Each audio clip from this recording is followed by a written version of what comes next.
Y es un verdadero motivo de alegría venir a Calatayud, porque Calatayud cuenta y mucho para el Partido Popular, entre otras cosas, porque la realidad del Partido Popular en Zaragoza, la realidad del Partido Popular de Aragón, difícilmente se podría escribir con el gran apoyo de Calatayud y toda su comarca. Por eso, muchísimas gracias por estar siempre ahí, muchísimas gracias por apoyar al Partido Popular, muchísimas gracias por dar la cara y muchísimas gracias por haber hecho de Calatayud y su comarca esta gran referencia de desarrollo social y económico que representa para todo el conjunto de la provincia. Queremos contribuir a ese cambio importante en España también, ese cambio que haga que Pablo Casado sea el futuro presidente del gobierno de nuestro país. Cuando gobierna el Partido Popular, la realidad es incontestable.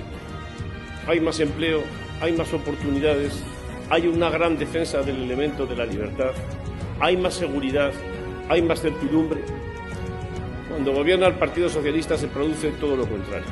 Por eso es importante estas elecciones generales, para trasladarles al conjunto de los ciudadanos quién es Pedro Sánchez, que bien lo saben, cuáles son sus políticas, cuáles son sus socios y cuáles son sus amigos y qué es lo que pretende. Pero este país volverá a recuperar el ritmo de respeto, de reconocimiento, de crecimiento y de oportunidades que ha tenido en otros momentos, porque estas próximas elecciones no solamente las vamos a ganar, sino vamos a gobernar y vamos a ver a Pablo Casado al frente del Gobierno de España. Y para ello os pido vuestra ayuda, para ello os pido vuestro voto y para ello os pido vuestra confianza. Muchísimas gracias a todos.